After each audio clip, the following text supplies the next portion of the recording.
നാം പാഠഭാഗമായി വായിച്ചു കേട്ട വേദഭാഗം ശമൂവേൽ പ്രവാചകന്റെ 1-ാം പുസ്തകം 2-ാം അധ്യായം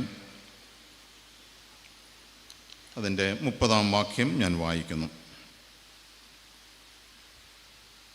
അവസാന ഭാഗം: എന്നെ മാനിക്കുന്നവരെ ഞാൻ മാനിക്കും, എന്നെ നിന്ദിക്കുന്നവർ നിന്ദിതരാകും. തലകുനിക്കാം പ്രാർത്ഥനയ്ക്കായി. അവൻ നമുക്കായി ജീവൻ നൽകി ഒരുക്കിയല്ലോ വലിയ രക്ഷ. ദൃഷ്ടികളാൽ കാണുന്നു ഞാൻ സ്വർഗ്ഗകനാൻ ദേശമതിൽ.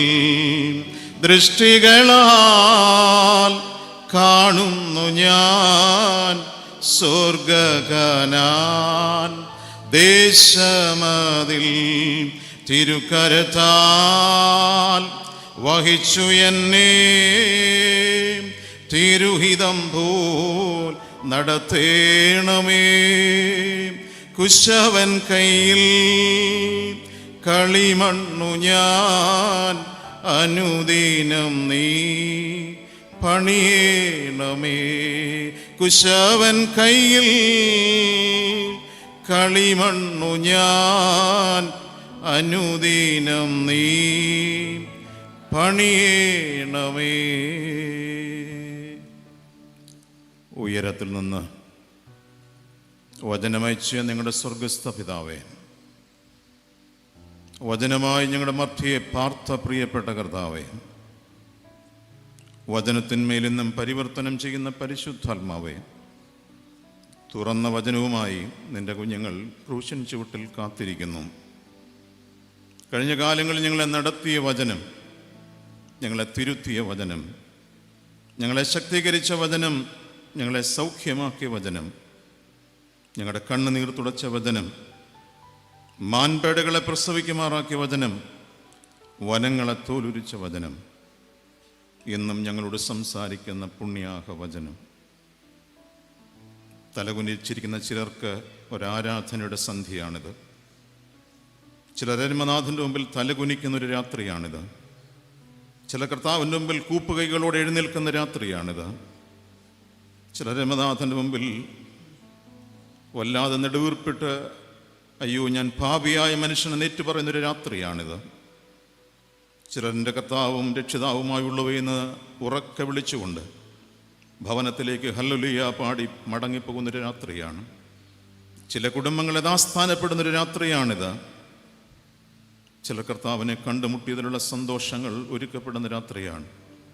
ചിലരുടെ വിരുന്ന മേശകൾ ഉല്ലാസത്തിൻ്റെ മേശയായിത്തീരുന്നൊരു രാത്രിയാണിത്.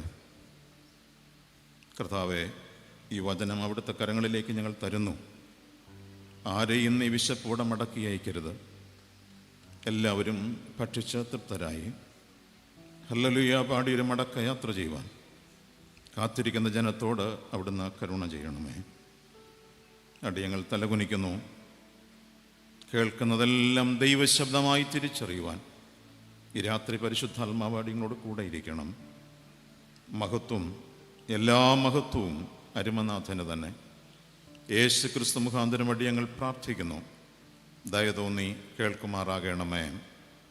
ആമേൻ.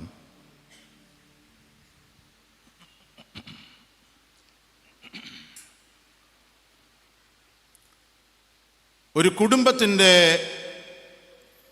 ക്രമം തിരുവചനം നിർവചിക്കുന്നത് താഴെ പറയുന്ന 3 വാക്കുകളിലാണ്. The biblical order of a family is like this. 1.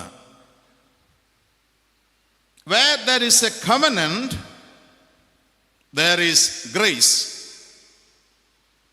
എവിടെ ദൈവജനം ഉടമ്പടിയിൽ നിലനിൽക്കുന്നുവോ അവിടെ ദൈവകൃപയുണ്ട്. ശ്രദ്ധിക്കുന്നുണ്ടെന്നെ? എന്താ?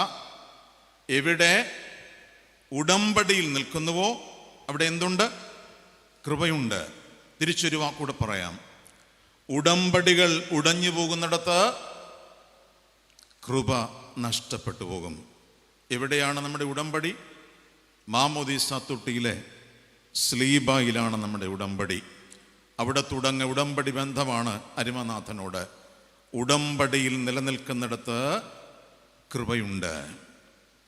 2, where there is obedience, there is promises. എവിടെ വചനാനുസരണം ജീവിക്കുന്നുവോ അവിടെ വാഗ്ദത്തങ്ങളുണ്ട്.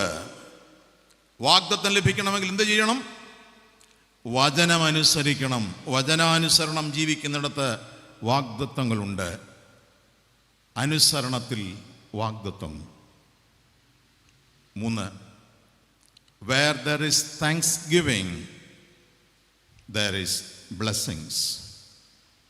എവിടെ നാം സ്തോത്രത്തോടെ നിൽക്കുന്നുവോ അവിടെ അവൻ നമ്മെ അനുഗ്രഹിക്കും. ഹല്ലേലൂയ. എവിടെ നാം സ്തോത്രത്തോടെ നിൽക്കുന്നുവോ അവിടെ ദൈവം നമ്മെ അനുഗ്രഹിക്കും. ഒരു ഭവനം നിൽക്കേണ്ട 3 ക്രമങ്ങൾ ശ്രദ്ധിക്കാം. എന്തൊക്കെയാ? എവിടെ ഉടമ്പടിയുണ്ടോ അവിടെ കൃപയുണ്ട്. എവിടെ വചനാനുസരണം ജീവിക്കുന്നുവോ അവിടെ വാഗ്ദത്തമുണ്ട്. എവിടെ സ്തോത്രത്തോടെ നിൽക്കുന്നുവോ അവിടെ അനുഗ്രഹമുണ്ട്. അനുഗ്രഹത്തിന് അന്വേഷണമല്ലേ ആവശ്യം? കൂപ്പുകൈകളോടെ ദൈവസന്നിധി നിൽക്കുക. 3 പ്രമാണങ്ങൾ ഈ രാത്രി ഒന്ന് ഉള്ളിലോട്ട് ചിന്തിച്ചിട്ട് നമുക്ക് മുമ്പോട്ട് പോകാം. എൻ്റെ ഭവനം ഉടമ്പടിയിൽ ജീവിക്കുന്നോ അതോ തെറ്റിച്ചിട്ടുണ്ടോ? ഉണ്ടെങ്കിൽ കൃപ കുറഞ്ഞിട്ടുണ്ട്. എവിടെ അനുസരണം കുറഞ്ഞിട്ടുണ്ടോ നിനക്ക് നിന്റെ തലമുറയ്ക്കും വാഗ്ദത്തങ്ങളിൽ കുറവ് വന്നിട്ടുണ്ട്.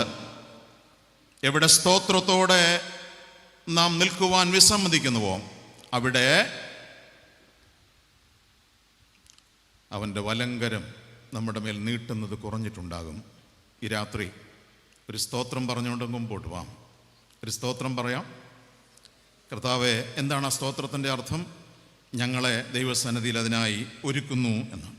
ഈ ക്രമത്തിൽ ജീവിക്കുവാനാണ് എല്ലാ കുടുംബങ്ങളെയും ദൈവം വിളിച്ചിരിക്കുന്നത്. ഏലിയുടെ കുടുംബത്തെയും അതിനായിട്ടാണ് ദൈവം വിളിച്ച് ആക്കിയത്. ഈ രാത്രി ഈ കുടുംബവുമായി ബന്ധപ്പെട്ട്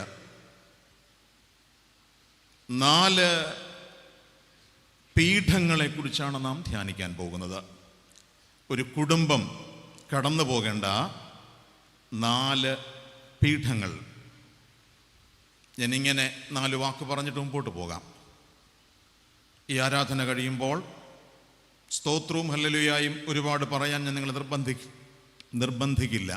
എന്നാൽ ഈ ആരാധന കഴിയുമ്പോൾ ചില ജീവിതങ്ങൾ തലകുനിക്കും, ചിലർ മുട്ടുമടക്കും, ചിലർ കൈകൂപ്പും, ചിലർ കൈകളെ ദൈവസന്നിധിയിൽ മലർത്തും. സ്തോത്രം. ഈ പീഠങ്ങളിലേക്ക് നാം തിരികെ വരികയാണ്. ഒരു ക്രിസ്തീയ ഭവനം പരിശോധിക്കപ്പെടേണ്ട 4 പീഠങ്ങൾ വളരെ ലളിതമാണ്. തിരിച്ചു പോകുമ്പോൾ 4 കൊച്ചു വാക്കേ ഉള്ളൂ സന്ദേശം. ആ കൊച്ചു വാക്കുമായി നമുക്ക് തിരിച്ചു പോകാം. 4 പീഠങ്ങളിൽ പരിശോധിക്കപ്പെടേണ്ട ക്രിസ്തീയ കുടുംബം. 1, പാദപീഠം. പാദപീഠം, the altar of preparation. എല്ലാവരും അവൻ്റെ പാദപീഠത്തിലിരിക്കുവാൻ വിളിക്കപ്പെട്ടവരാണ്. ഒരു പാദപീഠത്തിൽ ഒരു ദൈവ പൈതൽ 4 പ്രവൃത്തികളാണ് അർപ്പിക്കുന്നത്. 4 പ്രവൃത്തികൾ. ഞാൻ അല്പം സമയപരിമിതി കൊണ്ട് അല്പം വേഗം പോകും. നിങ്ങൾ എല്ലാവരും ശ്രദ്ധയോടെ ഇരിക്കുന്നതിൽ ഞാൻ ദൈവത്തെ സ്തുതിക്കുകയാണ്. 4 പ്രവൃത്തികൾ ഒരു പാദപീഠത്തിൽ നിർവഹിക്കണം. 1, നന്ദിയോടെ. 2, കണ്ണുനീരോടെ. 3, സ്തോത്രത്തോടെ, 4 ആരാധനയോടെ. ഒന്ന് ചേർന്ന് പറയാമോ എൻ്റെ കൂടെ? എന്തൊക്കെയാ? നന്ദിയോടെ, കണ്ണുനീരോടെ, സ്തോത്രത്തോടെ, ആരാധനയോടെ. Grateful, tearful, thankful and worshipful. ഒരു പാദപീഠത്തിൽ ഒരു ദൈവപൈതൽ ഇരിക്കേണ്ടത് 4 വാക്കുകളിലാണ്. നന്ദിയോടെ ഞാൻ വരുന്നു, കണ്ണുനീരോടെ വരുന്നു, സ്തോത്രത്തോടെ വരുന്നു, ആരാധനയോടെ വരുന്നു. പാദപീഠം നമ്മെ 4 പ്രവൃത്തികൾക്ക് ക്ഷണിക്കുകയാണ്. ഈ പാദപീഠത്തിൽ അരുമനാഥനായ ദൈവം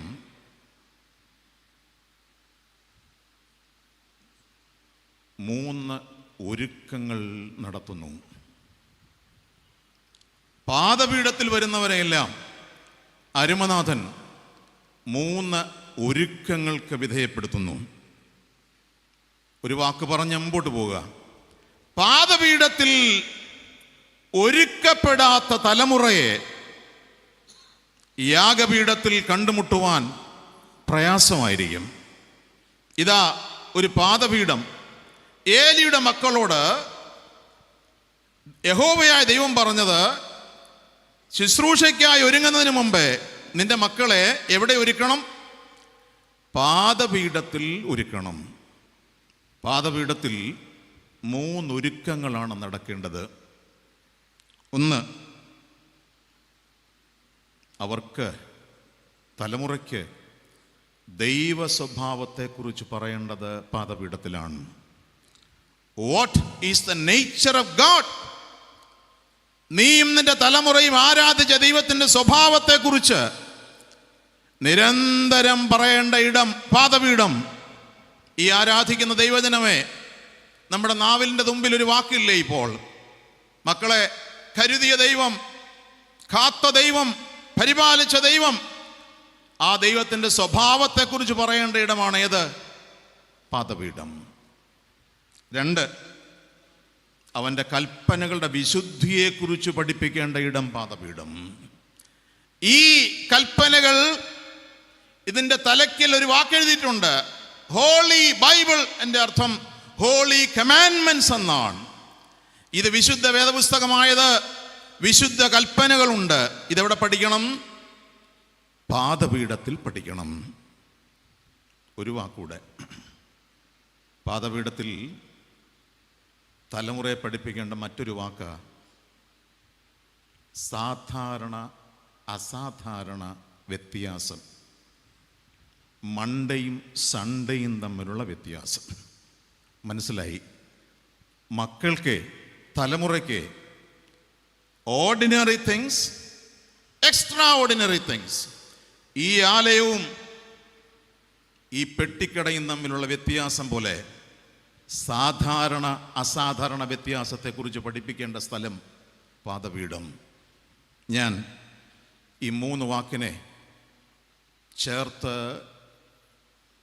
ഉച്ചത്തിൽ, ഹൃദയത്തിൽ വിശ്വസിക്കാൻ 3 വാക്കുകൾ പറയുകയാണ്. ഒരു ദൈവപൈതൽ ജീവിക്കേണ്ടത് പാദപീഠത്തിൽ നിന്ന് 3 കാര്യങ്ങൾ പഠിക്കണം. ഒന്ന്, ഈ 3 വാക്കിൻ്റെ ആവർത്തനം 3 കൊച്ചു വാക്കിലാണ്. മാർത്തോമകര. 1, A personal God. 2, A personal word of God. 3, A personal alter. മറക്കരുത് ഞാൻ ഈ പറഞ്ഞ വാക്കുകൾ. ഒരു ദൈവപൈതൽ ഭൂമിയിൽ ജീവിക്കുന്നത് 3 ഉറപ്പുകളിലാണ്. എ പേഴ്സണൽ ഗോഡ്, സ്വന്തമായി എനിക്കും നിനക്കും ഒരു ദൈവമുണ്ടായിരിക്കണം. 2, A personal word of God, സ്വന്തമായി എനിക്കും നിനക്കും ഒരു ദൈവവചനമുണ്ടായിരിക്കണം. 3, എ പേഴ്സണൽ ഓൾട്ടർ, സ്വന്തമായി എനിക്കും നിനക്കും മുട്ടുമടക്കുവാൻ ഒരു യാഗപീഠമുണ്ടായിരിക്കണം. ഞാൻ പറഞ്ഞ 3 വാക്കൊന്ന് തിരിച്ചു പറയാമോ? നമുക്ക് സ്വന്തമായിട്ട് എന്തോ വേണം? പേഴ്സണൽ ഗോഡ്, വ്യക്തിപരമായൊരു ദൈവം. പിന്നെ personal word of God, personal alter. ഇന്നലെ തിരുമേനി പറയുന്നത് ഞാൻ ഓൺലൈനിൽ കേട്ടു. ഭവനങ്ങൾ യാഗപീഠമാകണം, യാഗവസ്തു ഉണ്ടാകണമെന്ന് ആവർത്തിച്ചപ്പോൾ ഞാൻ ഈ പറഞ്ഞ വാക്കുകൾ അതിനടിയിൽ കുറിച്ചാൽ മതി നിങ്ങൾ. ഈ രാത്രി ഏറ്റവും പുറകിലിരിക്കുന്നവരോട് ഞാൻ ചോദിക്കട്ടെ, ഈ മനോഹരമായ കൺവെൻഷനിൽ സ്വർഗം നിങ്ങളോട് 3 ചോദ്യങ്ങൾ ചോദിക്കുകയാണ്. സ്വന്തമായി ഒരു ദൈവമുണ്ടോ? സ്വന്തമായി ഒരു വചനമുണ്ടോ? സ്വന്തമായി ഒരു യാഗപീഠമുണ്ടോ? പാദപീഠത്തിൽ പഠിക്കേണ്ടത് ഈ 3 പ്രമാണമാണ്. ചോദ്യം, ഏലിയുടെ മക്കൾ ഇത് പഠിച്ചോ? ഞാൻ നിശ്ചയമായും ഒരു വാക്കിവിടെ പറയും. തെറ്റുകൂടാതെ, കൃത്യതയോടെ, കൃപയോടെ ഇത് പഠിക്കേണ്ടവരാണ് ഏലിയുടെ കുടുംബവും എൻ്റെ കുടുംബവും. മുൻപിലിരുന്ന് ഈ നോട്ട് കുറിക്കുന്ന കുഞ്ഞുങ്ങളെ കാണുമ്പോൾ എനിക്ക് വലിയ സന്തോഷം തോന്നുന്നു. എന്നാൽ അടിയിൽ ഒരു കൊച്ചു വാചകം പറയട്ടെ. ഇന്ന് ഭവനത്തിൻ്റെ തകർച്ച പാദപീഠത്തിൽ ഒരുക്കപ്പെടാത്ത തലമുറകളാണ്. മാർത്തോമാക്കാരെ, ഇത്രയും കൺവെൻഷനൊക്കെ നടത്താൻ വലിയ ചെലവും വലിയ വ്യയവും വലിയ കണ്ണുനീരുമൊക്കെ ഉണ്ട്. അതിൻ്റെ റിസൾട്ടാണ് ഈ ഇരിക്കുന്ന കുഞ്ഞുങ്ങളെന്ന് ഞാൻ വിശ്വസിക്കുക. അവർ ഈ രാത്രി നമ്മുടെ മുമ്പിലിരുന്ന് പറയുകയാണ്, ഞങ്ങൾക്കൊരു സ്വന്തമായൊരു ദൈവമുണ്ട് അച്ഛാ, ഞങ്ങൾക്ക് സ്വന്തമായൊരു വചനമുണ്ട് അച്ഛാ, ഞങ്ങൾക്ക് സ്വന്തമായൊരു യാഗപീഠമുണ്ട് അച്ഛാ. നിങ്ങളുടെ കുഞ്ഞുങ്ങൾക്ക് വേണ്ടി കൈ ഉയർത്തിയൊരു നന്ദി പറഞ്ഞ കർത്താവിന്.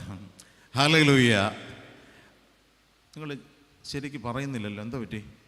മലബാറിൽ അങ്ങനല്ലല്ലോ. കൈയൊന്ന് ഉയർത്തിക്കുക എല്ലാവരും. Hallelujah, hallelujah, hallelujah. ഈ തലമുറയ്ക്ക് വേണ്ടിയാണ് നമ്മളത് പറഞ്ഞത് ഈ രാത്രി. എന്നാൽ ഇന്ന് ഭവനത്തിൻ്റെ തകർച്ച എന്താ? ഒരുക്കപ്പെടാത്ത തലമുറ. മാർത്തോമക്കാരെ എന്ന് വിളിച്ചാൽ മാർത്തോമക്കാരല്ലാത്തവരോടുണ്ടെന്ന് എനിക്കറിയാം. എന്നാൽ ചില കൽപ്പനകൾ എഴുതുന്നത് പോലെ ചില കൊച്ചു വാചകം തിരുമേനിയുടെ ആധികാരികതയിൽ ഞാൻ അങ്ങോട്ട് പറയുന്നുള്ളതേ ഉള്ളൂ. ശ്രദ്ധിക്കപ്പെടാതെ പോകുന്ന ഒരു കൊച്ചു കാര്യം ഓർമ്മിപ്പിക്കുകയാണ്. ഞാൻ ഇങ്ങനെ വ്യാഖ്യാനിക്കുകയാണ്. തെറ്റെന്തെങ്കിലും ഉണ്ടെങ്കിൽ തിരുമേനി തിരുത്തി തരും. മാർത്തോമാക്കാരൻ്റെ വീട്ടിൽ 2 സാക്രമെൻ്റൽ ബൈബിൾ ഉണ്ടെന്നാണ് വിശ്വസിക്കുന്നത്. സാക്രമെൻ്റൽ ബൈബിൾ പിടികിട്ടിയില്ല എന്ന് പറഞ്ഞാൽ കൂദാശയ്ക്ക് നടുവിൽ കിട്ടിയ 2 വേദപുസ്തകം മാർത്തോമാക്കാരൻ്റെ വീട്ടിലുണ്ട്. ഒന്നെപ്പോഴാണ് കിട്ടിയേ? കിട്ടില്ല. അതിനു മുമ്പേ എന്തോ കല്യാണം കഴിക്കാത്തവരാ കൂടുതലല്ലേ, അതുകൊണ്ടാ പറഞ്ഞു. ആദ്യം കിട്ടിയത് എവിടാ? എന്തോ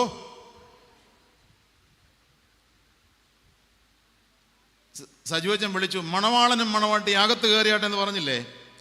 റോസമ്മയും ചാക്കോയും കൂടെ. പണ്ട് ചാക്കോ റോസമ്മ എന്നാ പറഞ്ഞു, ഇപ്പം ഞാൻ തിരിച്ചാ പറയുന്നത്, പേടിയായതുകൊണ്ടാ. റോസമ്മയും ചാക്കയും കൂടെ എന്തുവാ പള്ളി വന്നപ്പോൾ അവസാനത്തെ പ്രവൃത്തി എന്തായിരുന്നു? ഇത് തന്നു. ഇത് അവസാനം കേറ്ററിംഗുകാരനാ വീട്ടിൽ കൊണ്ട് തന്നത്.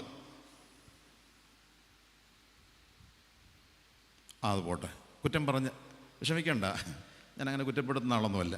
ചിലയിടങ്ങളിൽ കണ്ടതുകൊണ്ട് പറഞ്ഞതാ. ഇനി കേൾക്കുന്ന അപ്പനും അമ്മയും പറയട്ടെ, 12 വയസ്സുവരെ ഇത് തുറന്ന് മക്കൾക്ക് വായിച്ച് കേൾപ്പിക്കാനാണ് ഈ പ്രമാണ പുസ്തകം കയ്യിൽ തന്നത്. എന്താ 12 വയസ്സിൻ്റെ പ്രത്യേകത? 12 വയസ്സിൽ യഹൂദ പാരമ്പര്യമനുസരിച്ച് യഹൂദ ബാലൻ ദ സൺ ഓഫ് കമാൻഡ്മെന്റ് എന്നറിയപ്പെടും. എന്തുവാ? കൽപ്പനകളുടെ പുത്രൻ. ആ കൽപ്പനകളുടെ പുത്രനാണ് ദേവാലയത്തിൽ ഇരുന്നത്. പിടികിട്ടി? അപ്പൻ്റെ അമ്മയുടെയും കയ്യിൽ നിന്ന് ഇത് മാറി വായിക്കുന്നൊരു സംസ്കാരം മാർത്തോമാക്കാൻ്റെ വീട്ടിലുണ്ടായിരുന്നു. അപ്പൻ രാജാക്കന്മാരുടെ പുസ്തകം 7-ാം അധ്യായത്തിൻ്റെ 2-ാം വാക്യം വായിച്ചു. 7 വരെ വായിച്ചിട്ട് ആരുടെയിലോട്ട് കൊടുക്കും?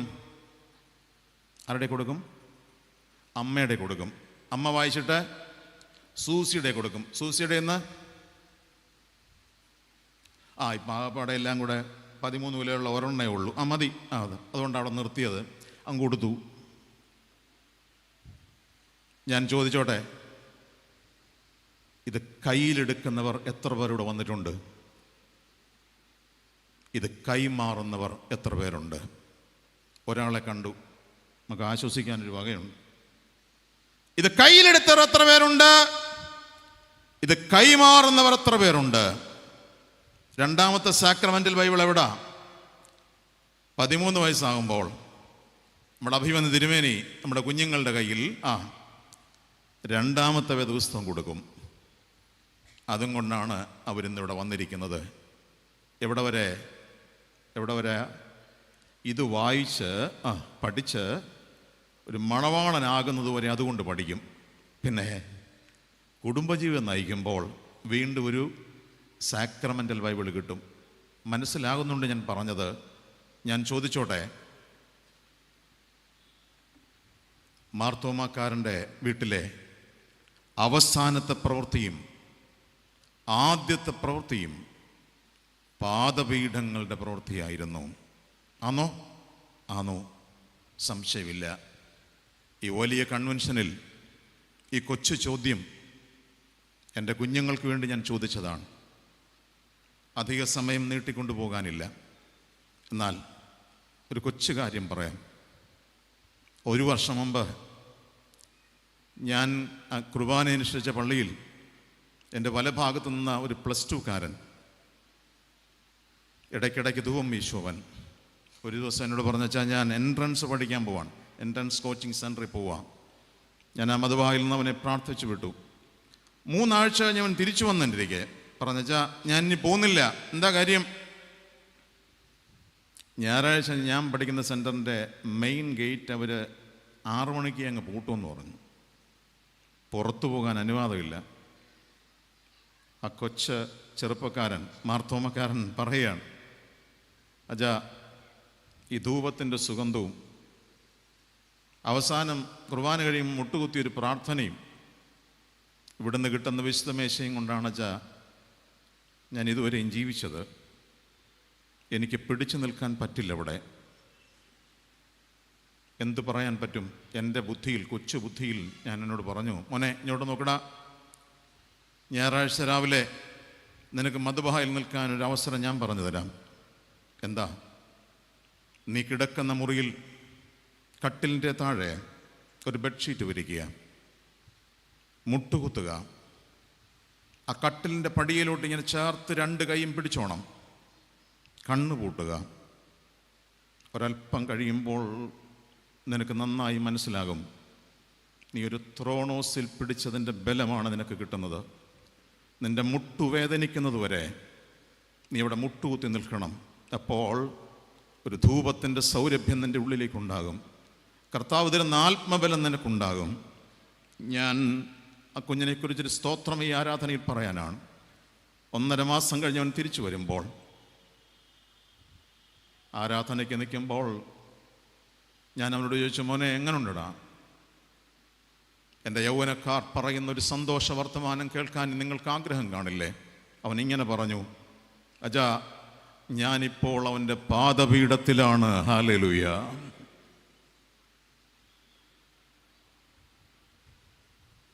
ഞാൻ ചോദിക്കാം, ഈ രാത്രി പാദപീഠങ്ങൾ ഉപേക്ഷിക്കപ്പെട്ടു പോകുന്നിടത്ത് ജീവിതം തകർച്ചകളിലേക്ക് പോകുന്നു. പാദപീഠത്തിൽ നിൽക്കാതെ ആർക്ക് കഴിയും? നമ്മുടെ കുറേ വൈദികരുടെ ഇരിപ്പില്ലേ? ഈ വൈദികരെല്ലാം ഒരു വിശുദ്ധ കുർബാനയ്ക്ക് പ്രവേശിക്കുന്നതിന് മുമ്പേ, തിരശീല മാറ്റുന്നതിന് മുമ്പേ ത്രോണോസിൻ്റെ അരികിൽ തുയാബ ശുശ്രൂഷ നിർവഹിക്കും. തുയാബ മാർത്തോമാ മെത്രാപ്പോലീത്തയും അത് നിർവഹിക്കും. എന്ത് പാടിയിട്ടാണ് ഈ ത്രോണോസിൽ നമ്മുടെ തിരുമേനിമാർ വരെ കയറുന്നത് എന്നെ വല്ലാതെ ത്രസിപ്പിച്ചിട്ടുള്ള ഒരു ഗീതമുണ്ട്. അതിനകത്ത് എല്ലാം പാടാൻ ഇപ്പോൾ സമയമില്ല, എങ്കിലും ഞാൻ ആ വരി ഒരു വരി പാടുന്നത് ഉചിതമാണ്. കർത്താവേ, നിൻ ബെസ്ഗസായിൻ വാതിലിൽ മുട്ടി അനുഗ്രഹം ഇരക്കുന്നേൻ. കർത്താവേ, നിൻ ബെസ്ഗസായിൻ വാതിലിൽ മുട്ടി അനുഗ്രഹം ഇരക്കുന്നേൻ. മാർത്തോമാ മെത്രാപ്പോലീത്ത ആ പഴയ ഭാഷ നമ്മളെ ഓർമ്മിപ്പിക്കുക. ഞാൻ ഇരക്കുവാൻ വന്നിരിക്കുന്നവനാണ്, അല്ലാതെ ആർക്കും അതിൽ കയറാൻ യോഗ്യതയില്ലെന്ന് എനിക്കും നിനക്കും തിരിച്ചറിയാം. ഈ രാത്രി എൻ്റെ ദൈവമക്കളോട് ഞാൻ വളരെ വിനയത്തോടെ ഒരു കാര്യം പറയട്ടെ. എന്നെ കേൾക്കുന്ന മാതാപിതാക്കളെ, എൻ്റെ കുഞ്ഞുങ്ങളെ, ഞാൻ ഇനി പറയുന്ന കാര്യം നിങ്ങളുടെ ഹൃദയത്തിൽ എഴുതണം. മക്കളെ, എന്തിനാണൊരു പാദപീഠം? ഇനി പറയുന്ന വാക്ക് മറക്കരുത്. പങ്കിടാനും പരിഹരിക്കാനും കഴിയാത്തവയെ പാദപീഠത്തിലെത്തിക്കുമ്പോൾ വീട് ആനന്ദിക്കും. ഹല്ലേലൂയ. പങ്കിടാനും പരിഹരിക്കാനും കഴിയാത്തവയെ പാദപീഠത്തിലെത്തിക്കുമ്പോൾ വീട് ആനന്ദിക്കും. ഹല്ലേലൂയ. ഇത് കേട്ടാൽ നിങ്ങൾക്കൊരു സ്തോത്രം പറയാൻ തോന്നുന്നില്ലേ? എനിക്ക് ദൈവത്തിൻ്റെ മക്കളെ, ഈ രാത്രി ഏറ്റവും പുറകിൽ നിന്ന് ശബ്ദം കേൾക്കുന്നവരോട് ഞാൻ പറയട്ടെ, നിന്റെ വീട് എവിടെയെങ്കിലും ആടി ഉലഞ്ഞു നിൽക്കുന്നുണ്ടെങ്കിൽ ഈ രാത്രി സ്വർഗം നിന്നോട് പറയുകയാണ്, നിനക്ക് പങ്കിടാനോ നിനക്ക് പരിഹരിക്കാനോ കഴിയാത്തവയെ പാദപീഠത്തിലെത്തിക്കുമ്പോൾ നിന്റെ വീട് ആനന്ദിക്കും. ഹല്ലേലൂയ. ഈ രാത്രി നമുക്കത് പറയാം. ഞാൻ ഒന്നാമത്തെ ധ്യാനം അവിടെ അവസാനിപ്പിക്കുക. എല്ലാവരും വലങ്കരം ഒന്നെടുത്തേ, വലത് കരം ഒന്നെടുത്തേ. നമ്മൾ ആ പാദപീഠത്തിലോട്ടൊന്ന് പോകുന്നതിൻ്റെ ഒരു അടയാളം സൂചിപ്പിക്കാൻ പോവുക. പാദപീഠത്തിൽ നമ്മൾ ചെയ്യുന്ന പ്രവൃത്തി എന്താണെന്നറിയാമോ? പാദപീഠത്തിലെ ഏറ്റവും വലിയ പ്രാർത്ഥന ഇതാണ്: ഞങ്ങൾക്ക് വേണ്ടി ക്രൂശിക്കപ്പെട്ട മെശിഹാ തമ്പുരാനെ ഞങ്ങളോട് കരുണ. എല്ലാവരും ഒരു സ്ലീബ വരച്ചേ. ഇനി വരയ്ക്കുന്നത് ഞാൻ ആ പറഞ്ഞ പ്രാർത്ഥനയോടെ പ്രാർത്ഥിച്ചിട്ടാണ്. പറഞ്ഞേ: ഞങ്ങൾക്ക് വേണ്ടി ക്രൂശിക്കപ്പെട്ട മെശിഹാ തമ്പുരാനെ ഞങ്ങളോട് കരുണ ചെയ്യണമേ. പങ്കിടാനും പരിഹരിക്കാനും കഴിയാത്തവയെ പാദപീഠത്തിലെത്തിക്കുമ്പോൾ നിൻ്റെ വീട് ആനന്ദിക്കും. മക്കളെ, എന്തിനാ പ്രാർത്ഥിക്കുന്നറിയാമോ? കുറച്ച് മുമ്പോട്ട് പോകുമ്പോൾ പങ്കിടാൻ ആൾ കാണത്തില്ല, പരിഹരിക്കാൻ ചില കാര്യങ്ങൾ നിനക്ക് സാധ്യമല്ലെന്ന് വരും. ഒറ്റ വഴിയേ ഉള്ളൂ, നീ അതവൻ്റെ പാദപീഠത്തിൽ ഏൽപ്പിക്കുക. വിശ്വസ്തനായ ദൈവം നമ്മോട് കൂടെ. 2, യാഗപീഠം, ദ ഓൾട്ടർ ഓഫ് സാക്രിഫൈസ്. പാദപീഠത്തിൽ ഒരുക്കപ്പെടാത്ത ഏലിയുടെ മക്കൾ യാഗപീഠത്തിൽ നിന്നു. വിശദീകരിക്കുന്നില്ല. പാദപീഠത്തിൽ ഒരുക്കപ്പെടാത്ത ഏലിയുടെ മക്കൾ എവിടെ നിന്നു? യാഗപീഠത്തിൽ നിന്നു. ഇനി ഞാൻ കമ്പിവാചകത്തിൽ വാക്യത്തിൽ എഴുതിയിരിക്കുന്നത് പറയാം. ഏഫോദുകൾ ധരിച്ചിട്ടുണ്ട്, യാഗപീഠം നന്നായി ഒരുക്കിയിട്ടുണ്ട്, യാഗവസ്തുക്കൾ ഊനമില്ലാത്തതായി കരുതിയിട്ടുണ്ട്, സൗരഭ്യവാസനയുടെ സുഗന്ധപീഠം വെച്ചിട്ടുണ്ട്. എന്തൊക്കെയാ? ഏഫോദുകൾ ധരിച്ചിട്ടുണ്ട്, യാഗപീഠം നന്നായി ഒരുക്കിയിട്ടുണ്ട്, യാഗവസ്തുക്കൾ ഊനമില്ലാത്തതായി കരുതിയിട്ടുണ്ട്, സൗരഭ്യവാസന പുകരുന്ന സുഗന്ധപീഠം അരികിലുണ്ട്. But unfit for the office.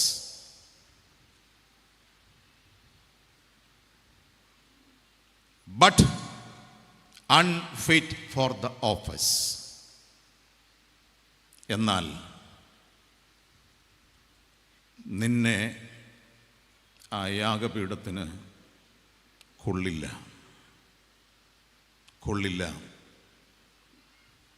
ഏലിയുടെ മക്കളുടെ ചില സവിശേഷതകളെക്കുറിച്ച് പ്രസിദ്ധനായ സ്പർജൻ എന്ന മനുഷ്യൻ വ്യാഖ്യാനിച്ച കൊച്ചു വാക്കുകളുണ്ട്.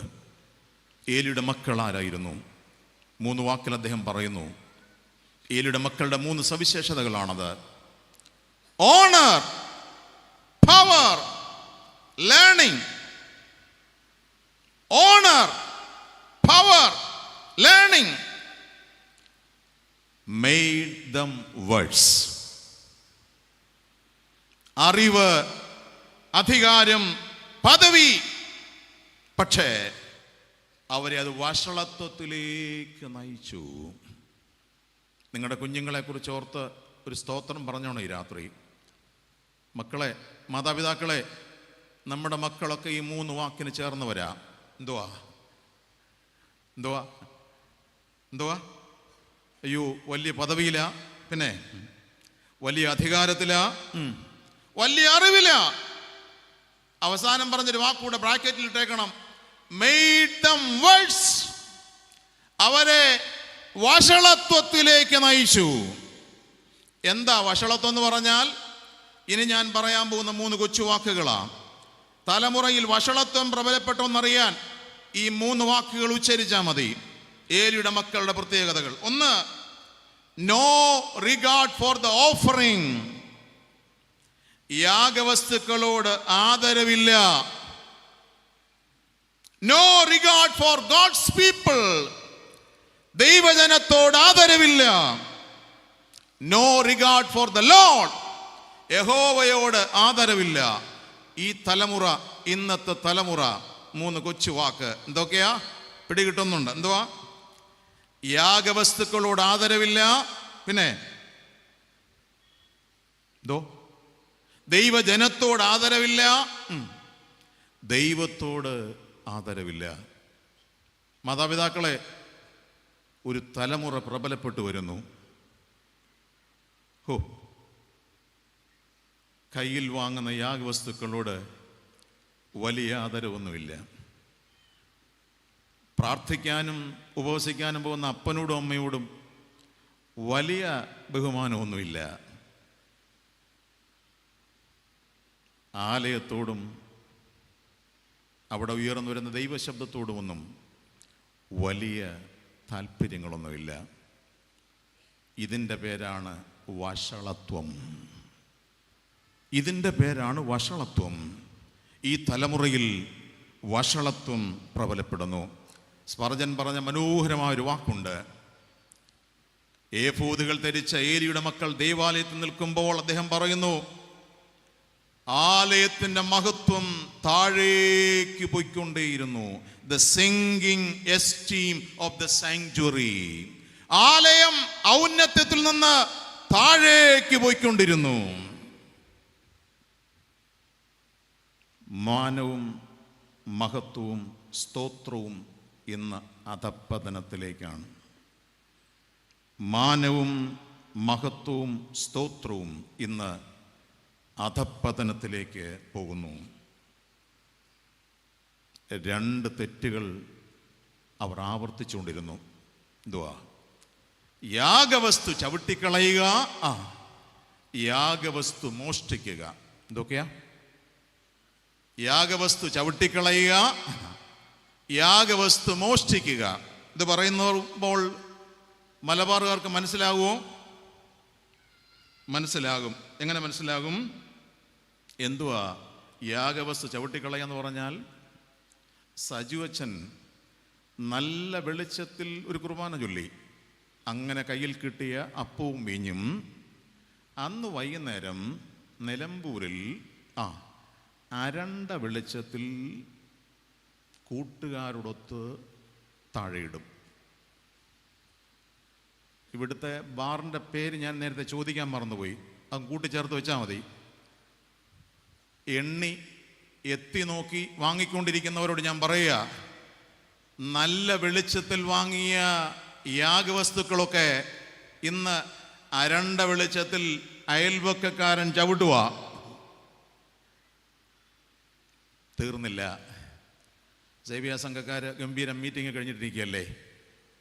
സേവികാ സംഘക്കാരുടെ കയ്യിലും നിന്നും ഇന്ന് യാഗവസ്തുക്കൾ മോഷണം പോകുന്നുണ്ട്. എങ്ങനെയെന്ന് ഇപ്പം പറയാൻ സമയമില്ല. സേവികാ സംഘക്കാരുടെ കയ്യിൽ നിന്നും യാഗവസ്തുക്കൾ മോഷണം പോകുന്നു. 20 വർഷമായി ഈ അടച്ചിട്ട മുറിയിലിരിക്കാൻ തുടങ്ങിയിട്ട്. ഇപ്പം വരുന്ന സേവികാ സംഘക്കാരൊക്കെ മോഷണത്തിൽ പിടിക്കപ്പെട്ട സേവികാ സംഘം. മോഷണം എന്ന് പറഞ്ഞാൽ അയൽവക്കത്തെ കപ്പയല്ല, പിന്നെ അയൽവക്കത്തെ സുരേന്ദ്രൻ താത്തുപറ. കൂദാശകളിൽ കൂട്ടിച്ചേർക്കപ്പെട്ടവർ ജീവിതവും ജീവിതവിശുദ്ധിയും മോഷണം പോകുന്നു കാലം. ഞാൻ ഒരു വാക്ക് വളരെ വിനയത്തോടെ പറയുകയാണ്. യാഗപീഠം യാഗവസ്തു വാങ്ങാൻ വേണ്ടി മാത്രമല്ല, യാഗമായി അർപ്പിക്കാനാണ്. അതുകൊണ്ടാണ് ഞാൻ വിശ്വസിക്കുന്നത് വിശുദ്ധ കുർബാന മുട്ടുകുത്തി വാങ്ങുന്നതിൻ്റെ അർത്ഥം അതാ. എന്തുവാ?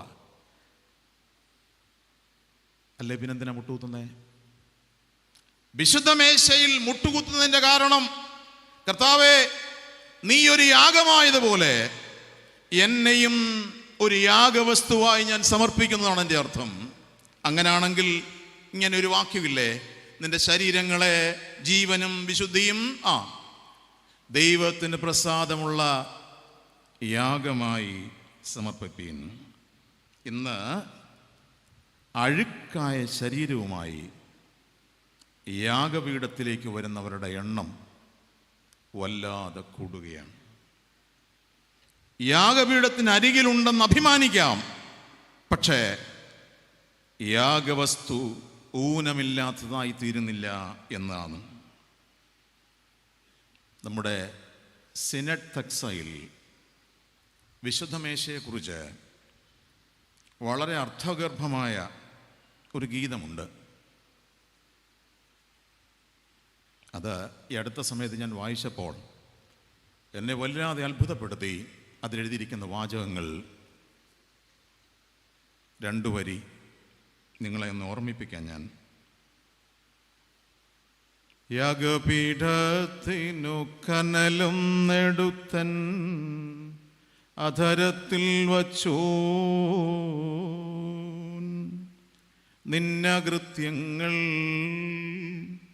മറഞ്ഞിരിക്കുന്നരുളി ചെയ്തു.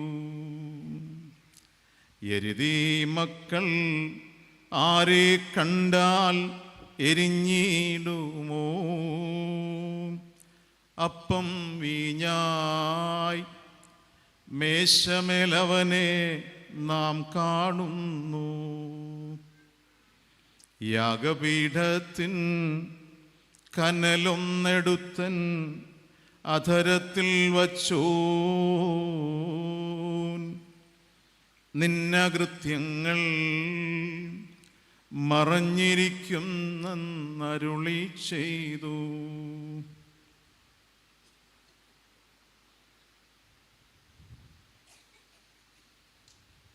കുഞ്ഞുങ്ങളും യൗവനക്കാരും കുറേ പേരിടിപ്പുണ്ടല്ലോ.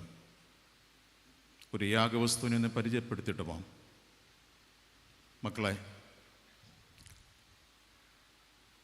28 വയസ്സുള്ള ജോൺസനും 24 വയസ്സുള്ള റീബയും വിവാഹത്തിൽ വസ്ത്രമണിഞ്ഞുകൊണ്ട് പോർച്ചിൽ വരുമ്പോൾ മണവാളനെയും മണവാട്ടിയും കണ്ടിട്ട് വികാരിയച്ഛൻ പറയും, മണവാളനും മണവാട്ടിയും ദേവാലയത്തിൽ പ്രവേശിച്ചാട്ടെ എന്ന് പറയും. അപ്പോൾ പതിവനുസരിച്ച് തിരശ്ശീല പകുതി മാറും. എന്തിന്? ഒരു കാര്യം ഓർമ്മിപ്പിക്കാനാണ്. ഇനി പറയുന്ന വാചകം ഹൃദയത്തിൽ കരുതണം. Lord, we bring our body to submit in the altar. കർത്താവേ, ഞങ്ങൾ ഞങ്ങളുടെ ശരീരങ്ങളെ കൊണ്ടുവരുന്നു. എന്തിനാ? യാഗപീഠത്തിൽ വയ്ക്കാൻ. യാഗപീഠത്തിൽ വയ്ക്കാൻ കൊണ്ടുവന്ന ശരീരം 1 മണിക്കൂർ വാഴ്ത്തി വികാരിയച്ഛൻ അന്യോന്യം നൽകുന്നു. അതുകൊണ്ട് ഞാൻ പറയും, കല്യാണം എന്താണെന്ന് ചോദിച്ചാൽ വാഴ്ത്തി കിട്ടിയ ആളിനെ ചുമന്നുകൊണ്ട് നടക്കുന്നതാ. എന്തുവാ? കേട്ടില്ല. വാഴ്ത്തി കിട്ടിയ ആളിനെ ഇന്ന് വൈകിട്ട് ചെന്ന് ഊണ് കഴിക്കാൻ തുടങ്ങുന്നെ അച്ചായന്മാരെല്ലാം വാഴ്ത്തി കിട്ടിയ സൂസമ്മേ എന്ന് വിളിക്കുന്നുണ്ട്, തെറ്റില്ല. നാളെ രാവിലെ ഇഡ്ഡലി ഉണ്ടാക്കുമ്പോൾ സൂസമ്മയ്ക്കും വിളിക്കാം. എന്തുവാ ഇപ്പം വിളിക്കുന്ന എന്തോന്നറിയാം, എനിക്ക് വിളിക്കരുതിനി. വാഴ്ത്തി കിട്ടിയ ജോർജ് കുട്ടി ചായ. യൂത്ത് ലീഗുകാരും കല്യാണം കഴിക്കാൻ കൊയറിലിരിക്കുന്നവരോട് ഇങ്ങോട്ട് നോക്കിക്കേ. മക്കളെ, ഇതൊരു യാഗവസ്തുവാണ്, ഇത് വാഴ്ത്താനുള്ളതാ. ഇനി ഞങ്ങളുടെ നാട്ടിലൊരു കൊച്ചു ഭാഷ പറയാം, ക്ഷമിച്ചേക്കണം കേട്ടോ. വാഴ്ത്തുന്നതിന് മുമ്പേ ആരും ഞോണ്ടരുത്, അത്രയേ ഉള്ളൂ.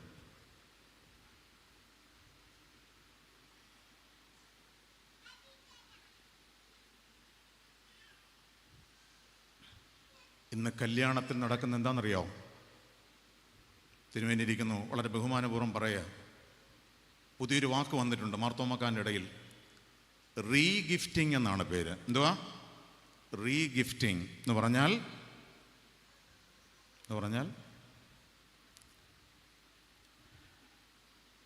എല്ലായിടത്തും ഒക്കെ കറങ്ങി നടന്നതിന് ശേഷം ചാക്കോയുടെ തലയിൽ ഇരിക്കട്ടെന്ന്, അതാ എൻ്റെ അർത്ഥം. ഈ പാട്ടൊക്കെ പാടുമ്പം എനിക്ക് ബാക്കി പാടാൻ തോന്നാറില്ല. ജാതീൻ പുത്രി നീയേ സുന്ദരി, ബാക്കി എന്തുവാ? ഞാൻ പാടുന്നില്ലത്. എന്താ കാര്യം? ഇച്ചിരി പാടാ സജോജ, പാടാണെന്ന് പാടാൻ. യാഗപീഠത്തിൽ അർപ്പിക്കപ്പെടാത്തൊരു തലമുറ ആലയത്തിന് നെറുകയിൽ നിൽക്കുന്നു, വാഴ്ത്താൻ നിൽക്കുന്നു ഒരു സമൂഹം. സമയപരിമിതി കൊണ്ട് ഞാനിവിടെ ആ ഭാഗം വിടട്ടെ. ദൈവമക്കളെ, രണ്ടാമത്തെ പീഠം എന്തുവാ? എൻ്റെ ശരീരത്തെ ജീവനും വിശുദ്ധിയും ദൈവത്തിന് പ്രസാദമുള്ള യാഗമായി സമർപ്പിപ്പേൻ. കൈയൊന്നെടുത്ത് എല്ലാവരും, രണ്ട് കൈ ഒന്നെടുത്ത്, രണ്ട് കൈയും ഒന്ന് കൂപ്പിക്കേ. ഇതൊരു യാഗപീഠത്തിലെ അർപ്പണമാണ്. കണ്ണൊന്നടച്ച ഒരു സെക്കൻഡ്. ആ യാഗപീഠത്തെങ്കിലേക്ക് ഒരു നിമിഷം ഒന്ന് സമർപ്പിച്ചേ. ഒരു സ്തോത്രം പരാധരം കൊണ്ട് കർത്താവേ, നിങ്ങളുടെ ശരീരങ്ങളെ ജീവനും വിശുദ്ധിയും ദൈവത്തിന് പ്രസാദമുള്ള യാഗമായി ഞങ്ങൾ സമർപ്പിക്കുന്നു. സ്തോത്രത്തോടെ തിരിച്ചു വരാം. രണ്ട് പീഠങ്ങൾ, ഒന്ന് പാദപീഠം, രണ്ട് യാഗപീഠം. അടുത്ത 10 മിനിറ്റ് രണ്ട് ദൂതുകൾ കൂടെ എനിക്ക് പറയാം. 3 ധ്യാനപീഠം, ദ ഓൾട്ടർ ഓഫ് മെഡിറ്റേഷൻ. എന്താണ് ധ്യാനപീഠം? അവനവൻ കയറിയിറങ്ങേണ്ട പീഠമാണ് യാഗപീഠം. അവനവൻ കയറിയിറങ്ങേണ്ട പീഠം യാഗപീഠം. ഇങ്ങനൊരു വാക്ക് പറയാം, looking into the self. അവനവനിലേക്ക് നോക്കുമ്പോൾ കിട്ടുന്ന പീഠത്തിന്റെ പേരാണ് എന്ത്? ധ്യാനപീഠം. ഞാനിനി കരുതാൻ കമ്പി വാചകത്തിൽ 2-3 വാചകങ്ങൾ പറയാൻ പോവാ. ഉള്ളിലേക്ക് നോക്കാത്ത ജീവിതം പരിഹാസത്തിന്റെ ജീവിതമായി തീരും. ഉള്ളിലേക്ക് നോക്കാത്ത ജീവിതം മറ്റുള്ളവർ പരിഹസിക്കുന്ന ജീവിതമായി മാറും. ഏലിയുടെ മക്കൾ ആരാണ്? അഭിഷിക്തരാണ്, ആരാധിച്ചവനാണ്, അനുഗ്രഹം പ്രാപിച്ചവനാണ്. എന്നാൽ വചനം എങ്ങനെ എഴുതിയിരിക്കുന്നു? ഉള്ളിലേക്ക് നോക്കാത്തവന്റെ റെഫറൻസ് ഞാൻ പറയാൻ പോവാ. അവർ നീചന്മാരും യഹോവയെ ഓർക്കാത്തവരും ദർശനമേറെ ഇല്ലാതെ ജീവിച്ചവരും ദൈവാലയത്തിൻ്റെ തിരികെട്ടു പോകുന്നത് ശ്രദ്ധിക്കാത്തവരുമായിരുന്നു. ഉള്ളിലേക്ക് നോക്കാത്തവൻ ഓർമ്മ പോകും, ദർശനം പോകും, തിരിയണഞ്ഞു പോകുന്നത് തിരിച്ചറിയാൻ കഴിയുന്നില്ല. ഞാൻ 3 കൊച്ചു ധ്യാനവാക്കുകൾ പറയുക. ധ്യാനപീഠം എന്ന് പറഞ്ഞാൽ എന്താ? ഇങ്ങനെ പറയാം, ഓർമ്മകളുടെ പീഠമാണ് ധ്യാനപീഠം. ദർശനങ്ങളുടെ പീഠമാണ് ധ്യാനപീഠം. ഉള്ളിലെ തിരി തെളിക്കുന്ന പീഠമാണ് ധ്യാനപീഠം. ഞാൻ ഒന്നുകൂടെ പറഞ്ഞോട്ടെ ദൈവമക്കളെ, എന്താ? ഓർമ്മകളുടെ പീഠമാണ് ധ്യാനപീഠം. ദർശനങ്ങളുടെ പീഠമാണ് ധ്യാനപീഠം. ഉള്ളിലെ തിരി തെളിക്കുന്ന പീഠമാണ് ധ്യാനപീഠം.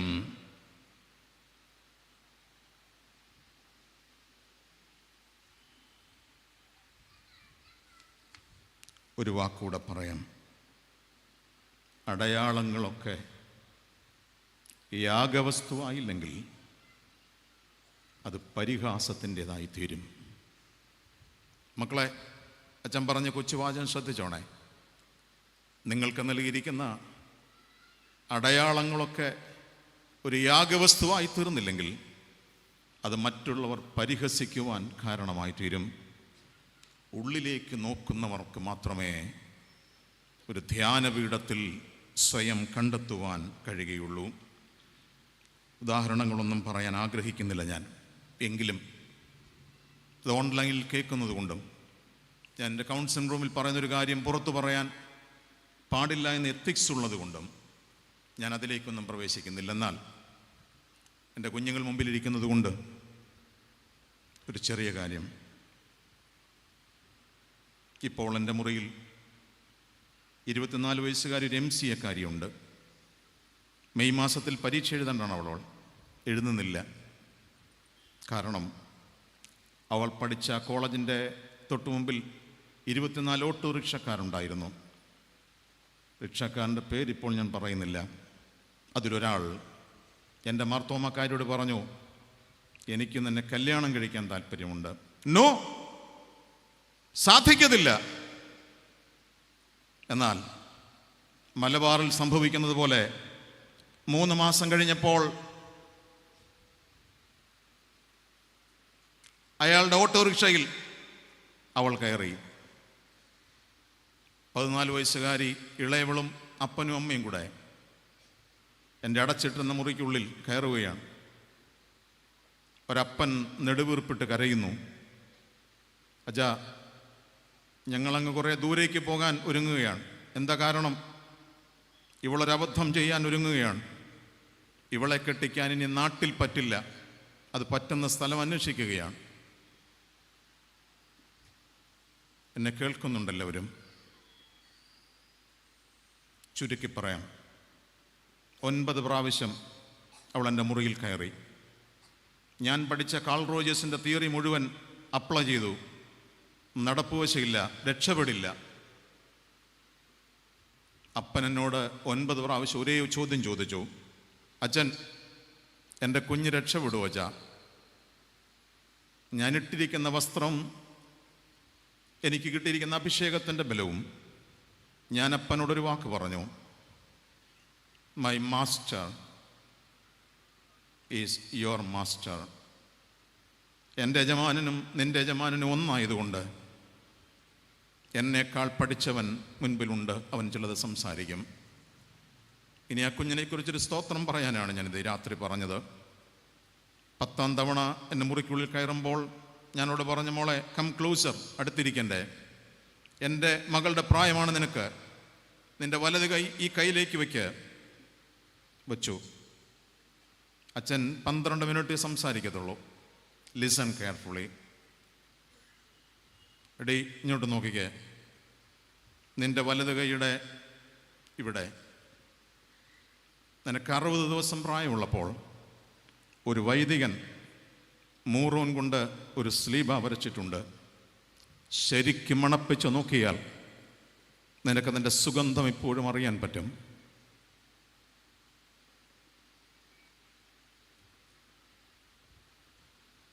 ചോദ്യം, ഈ സ്ലീബ വരച്ച കൈ നിൻ്റെ തന്നിഷ്ടപ്രകാരം ഒരുവന് നീട്ടിക്കൊടുക്കുമോ, അതോ എൻ്റെ കർത്താവ് വാഴ്ത്തി മറ്റൊരാൾക്ക് കൊടുക്കാൻ നീ അനുവദിക്കുമോ?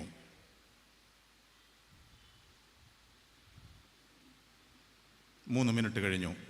ഉത്തരം ഇപ്പോൾ പറയണ്ട. 3 ദിവസം നീ പോയി പ്രാർത്ഥിക്ക്, ഞാനും പ്രാർത്ഥിക്കാം. 3-ാം ദിവസം ബുധനാഴ്ച വൈകിട്ട് 4 മണിക്ക് അവൾ വരുമ്പോൾ കയറിയിരുന്നു. കഴിഞ്ഞോട്ട് വെച്ച മോളെ, കർത്താവ് നിന്നോട് വല്ലതും പറഞ്ഞോ? ആദ്യത്തെ 5 മിനിറ്റ് നിർത്താതെയുള്ള കരച്ചിലാണ്. അപ്പൻകുട്ടി എന്നോട് ആവർത്തിച്ച് പറഞ്ഞ ഹൃദയം തകർക്കുന്നൊരു വാചകമുണ്ട്. ഞാനിവിടെ നിന്ന് എൻ്റെ മുറിക്കകത്ത് കയറുമ്പോൾ മുതൽ എൻ്റെ മുറിയിൽ ഒരു വല്ലാത്ത സൗരഭ്യവാസന. മൂറോൻ എന്താണെന്ന് ഞാനിതുവരെ മണപ്പിച്ചറിഞ്ഞിട്ടില്ല. അതിൻ്റെ കുപ്പി ഞാൻ അടുത്ത് കണ്ടിട്ടില്ല. എൻ്റെ മുറിക്കുള്ളിൽ ഇതുവരെ ഉണ്ടാകാത്തൊരു സൗരഭ്യം എൻ്റെ കർത്താവിനോട് പറയുന്നുണ്ടായിരുന്നു. മോളെ, നിൻ്റെ വലങ്കരം ഞാൻ വാഴ്ത്തിത്തരാം. ഈ ആരാധനയിരിക്കുന്നവർ ഒരു മാർത്തോമാക്കാരിയെക്കുറിച്ചൊരു സ്തോത്രം പറയാനാണ്. എൻ്റെ കുഞ്ഞ് ആ വലങ്കരം നീട്ടിത്തരുമ്പോൾ ഞാനതിൽ വീണ്ടും ഒരു സ്ലിബ വരച്ചിട്ട് പറഞ്ഞു, മോളെ, ആ വാഴ്ത്തപ്പെട്ട കരം, കർത്താവ് നിനക്ക് വാഴ്ത്തിത്തരുന്ന കരം നിന്നെ അനുഗ്രഹിക്കുന്ന ഒരു കരമായി എന്നും നിലനിൽക്കും. ഹല്ലേലൂയ. എന്നെ കേൾക്കുന്ന ദൈവത്തിൻ്റെ മക്കളെ, ഉള്ളിലേക്ക് നോക്കാത്ത ജീവിതം പരിഹാസത്തിൻ്റെ ജീവിതമായി തീരും. എല്ലാവരും, എനിക്കും 3 മിനിറ്റ് ബാക്കിയുള്ളൂ. എല്ലാവരും ഒന്ന് നേരെ ഇരിക്കണം. 3-ാമത്തെ അടയാളം, നേരെ ഇരിക്കുക, കണ്ണൊന്നടയ്ക്കുക, തലയൊന്ന് കുനിക്കുക.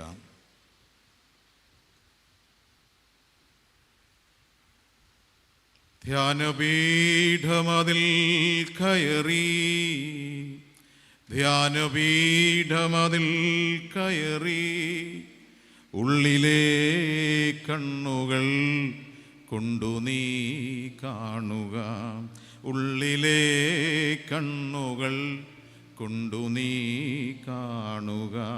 പാപത്തിൽ ജീവിക്കുന്നവനേ, പാപത്തിൽ ജീവിക്കുന്നവനേ,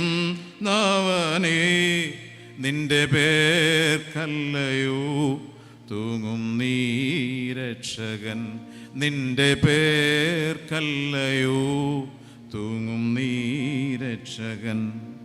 Calvary is a wonderful exchange. ഒരു സ്തോത്രം പറഞ്ഞ് തിരിച്ചു വരാം ദൈവമക്കളെ. Calvary is a wonderful exchange. ധ്യാനപീഠത്തിൽ എല്ലാ അഴുക്കായ ഏഫോദുകളെയും അവൻ കഴുകി ശുദ്ധീകരിച്ചു തരുവാൻ മതിയായവനാണ്. ആരെങ്കിലും രാത്രി പന്തലിൻ്റെ കീഴിൽ പറയുന്നുണ്ടോ, കർത്താവേ, ഞാൻ 1 സെക്കൻഡ് കുനിഞ്ഞ് തല കുനിച്ചിരുന്നപ്പോൾ എൻ്റെ അഴുക്കായ ചില ഏഫോദുകളെ എനിക്ക് തിരിച്ചറിയാൻ കഴിഞ്ഞു. അത് കാൽവറി എല്ലാറ്റിനെയും കഴുകിയെടുക്കാൻ മതിയായതാണ്. നാം പാടിയതുപോലെ ഏഫോദുകളെ കഴുകിയെടുക്കുവാൻ കാൽവറിയിലെ രക്തം, മതിയായ രക്തം അവൻ്റെ കരങ്ങളിൽ നമുക്ക് ഏൽപ്പിച്ചു കൊടുക്കാം. 4, ന്യായപീഠം, ദ ഓൾട്ടർ ഓഫ് ജഡ്ജ്മെന്റ്. ന്യായപീഠം, ദ ഓൾട്ടർ ഓഫ് ജഡ്ജ്മെന്റ്. അവൻ സിംഹാസനത്തിലിരിക്കുന്നു. എൻ്റെ യജമാനൻ സിംഹാസനത്തിലിരിക്കുന്നു. പ്രാപിച്ചതും പകർന്നതും ഏൽപ്പിച്ചതും എവിടെയെന്നറിവാൻ യജമാനൻ വരുന്നു. ഹല്ലേലൂയ. ഇപ്പൊ പറഞ്ഞത് ആവർത്തിക്കാൻ സമയമില്ല ദൈവമക്കളെ, ഇങ്ങോട്ടൊന്ന് ശ്രദ്ധിച്ചോണേ. പ്രാപിച്ചതും പകർന്നതും ഏൽപ്പിച്ചതും എവിടെയെന്നറിവാൻ യജമാനൻ വരുന്നു. ഇങ്ങോട്ട് നോക്കുക എല്ലാവരും. അവൻ്റെ സിംഹാസനത്തിൽ കൈകെട്ടി നിൽപ്പാനല്ല, കൈ ഉയർത്തി നിൽപ്പാൻ ഭാഗ്യം തരണമേ. ഹല്ലേലൂയ. കൈകെട്ടി നിൽക്കുന്നവൻ മറ്റേ പുള്ളിയാണ്.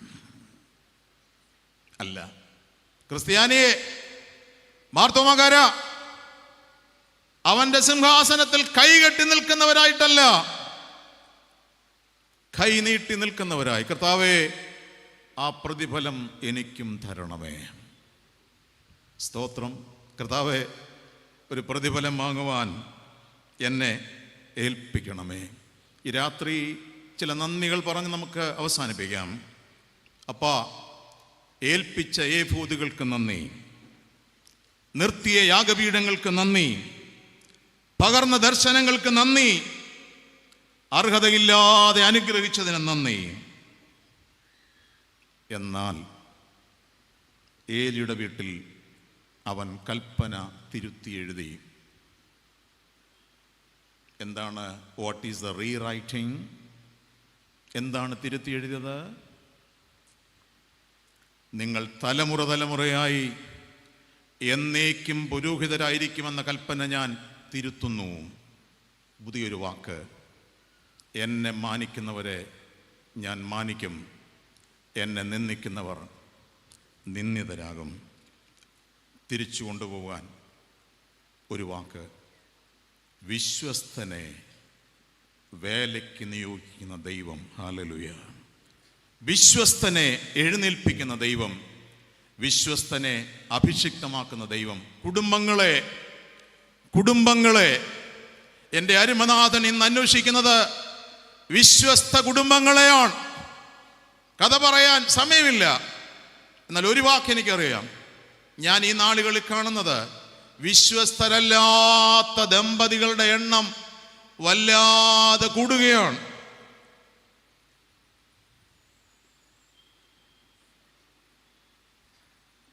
മൂന്ന് പ്രതിഫലമാണ് എനിക്കും നിനക്കും സ്വർഗം തരുന്നത്. വെളിപാട് പുസ്തകം അങ്ങനെ പറയുന്നു. A crown, a throne, a kingdom. സ്ലീബ വരച്ച നെറ്റിയിൽ ഒരു കിരീടം,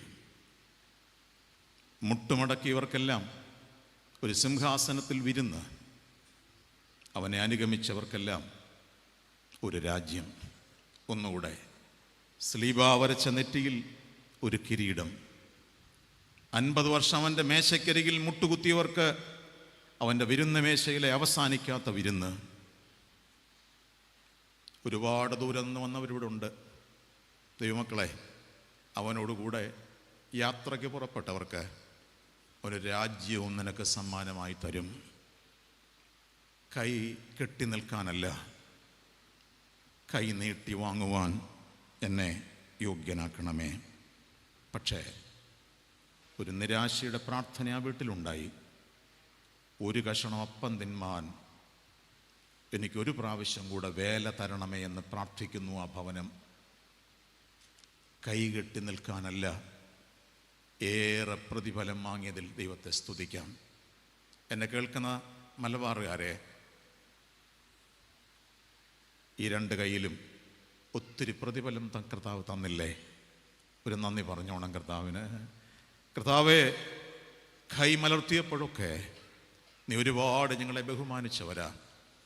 അവൻ ഇനിയും നിന്നെ ബഹുമാനിക്കുവാൻ നിൻ്റെ വീടിനെ ക്രമീകരിക്കണം. നമുക്ക് അവസാനിപ്പിക്കാം. തല കുനിക്കേണ്ട ഇടങ്ങളെയും മുഴങ്കാൽ മടക്കേണ്ട ഇടങ്ങളെയും കൈ കൂപ്പേണ്ട ഇടങ്ങളെയും കൈകൾ ഉയർത്തി നിർത്തേണ്ട ഇടങ്ങളെയും തിരിച്ചറിയുന്നവർ ഭാഗ്യവാന്മാരാണ്. ഞാൻ ഇങ്ങനെ പറയട്ടെ, നമ്മൾ 3-4 അടയാളങ്ങളാണ് ഈ രാത്രി തിരിച്ചു കൊണ്ടുവന്നത്. ഒന്നാമത്തെ അടയാളം എന്തായിരുന്നു? സ്ലീബ. രണ്ടാമത്തെ അടയാളം എന്തായിരുന്നു? കൈകൂപ്പി. മൂന്നാമത്തെ അടയാളം എന്തായിരുന്നു? തല കുനിച്ചു. നാലാമത്തെ അടയാളം എന്താ? കൈ. എല്ലാവരും കൈകളെ ഒന്ന് മലർത്തുകയെ. കണ്ണൊന്നടച്ച ഒരു നിമിഷം. നമ്മുടെ യജമാനൻ മുൻപിലിരിക്കുന്നു, അവൻ സിംഹാസനത്തിലിരിക്കുന്നു. കർത്താവേ, ഞങ്ങൾക്കും ഞങ്ങളുടെ കുടുംബങ്ങൾക്കും ഒരു പ്രതിഫലവും നഷ്ടപ്പെട്ടു പോകല്ലേ. അപ്പാ, നീ ഒരുക്കിയിരിക്കുന്ന ഒരു പ്രതിഫലവും ഞങ്ങൾക്ക് നഷ്ടമായി കളയുവാനിടയാകല്ലേ. വിശ്വസ്തനെ എഴുന്നേൽപ്പിക്കുന്ന ദൈവം നമ്മോട് കൂടെ ഈ ആരാധനയിൽ ദൈവസന്നിധിയിൽ ആ 4 അടയാളങ്ങളെ ദൈവസന്നിധിയിൽ ഒന്നുകൂടെ ഓർക്കാം. കൈ ഒന്നെടുത്തേ ദൈവമക്കളെ, ഒരു സ്ലീബ വരച്ച് കൈ ഒന്ന് കൂപ്പിക്കേ, തലയൊന്ന് കുനിച്ച് കൈകളെ ഒന്ന് ഉയർത്തിക്കേ. നാം ഒരുമിച്ച് അവൻ്റെ പാദപീഠത്തെങ്കിലേക്ക് വരികയാണ്. ഈ ആരാധനയെ നാം കൊണ്ടുപോകുന്നത് 4 വാക്കുകളാണ്. പാദപീഠം, യാഗപീഠം, ധ്യാനപീഠം, ന്യായപീഠം. കർത്താവെ, ഈ പീഠങ്ങളിൽ ഒരുക്കപ്പെടുന്ന ഭവനങ്ങളായി എൻ്റെ വീടുകളെ തീരുവാൻ സഹായിക്കണമേ. ഒരു നിമിഷം കണ്ണടയ്ക്കാം, ഞാൻ പ്രാർത്ഥിക്കുകയാണ്. കുറിയേലായിസോൻ, കുറിയേലായിസോൻ, കുറിയേലായിസോൻ. ചേർന്ന് പാടാം. കുറിയേലായിസോൻ, കുറിയേലായിസോൻ, കുറിയേലായിസോൻ. അരുമനാഥനെ, നിന്റെ പാദപീഠത്തെങ്കിലും നിന്റെ യാഗപീഠത്തിലും നിന്റെ ധ്യാനപീഠത്തിലും നിന്റെ ന്യായപീഠത്തിലും നിൽക്കേണ്ടവരാണ് ഞങ്ങൾ. ഞങ്ങളുടെ വീടുകളൊന്നും ഉപേക്ഷിക്കപ്പെട്ടു പോകല്ലേ. ഞങ്ങളുടെ വീടുകളൊന്നും നിന്ദിതമായി പോകല്ലേ. ഞങ്ങളുടെ വീടുകളൊന്നും തിരസ്കരിക്കപ്പെട്ടു പോകല്ലേ. കർത്താവേ, ഈ രാത്രി ഞങ്ങൾ ഞങ്ങളുടെ യാഗപീഠങ്ങളെ തിരിച്ചറിഞ്ഞു കൊണ്ടുവരികയാണ്. ദൈവമക്കളെ, ഏത് പീഠത്തിലാണ് നീ തെറ്റിപ്പോയതെന്ന് ഈ രാത്രി പരിശുദ്ധാത്മാവ് ഞങ്ങളെ പ്രബോധിപ്പിച്ചതിനായി സ്തോത്രം. അപ്പാ, ഞങ്ങൾ മടങ്ങി വരുന്നു, ഞങ്ങൾ തലകുനിക്കുന്നു. നീ കാൽവറിയിൽ കഴുകിയ ഭൂതുകൾ ഞങ്ങളെ ധരിപ്പിക്കണമേ. ജയം നൽകുന്നതിൻ്റെ സ്ലീബായാൽ ഞങ്ങളെ കൃപയോടെ മടക്കി അയക്കണം. മഹത്വം കർത്താവിന്. യേശു ക്രിസ്തു മുഖാന്തരം വഴി ഞങ്ങൾ പ്രാർത്ഥിക്കുന്നു. ദയ തോന്നി കേൾക്കുമാറാകണമേ. ആമേൻ.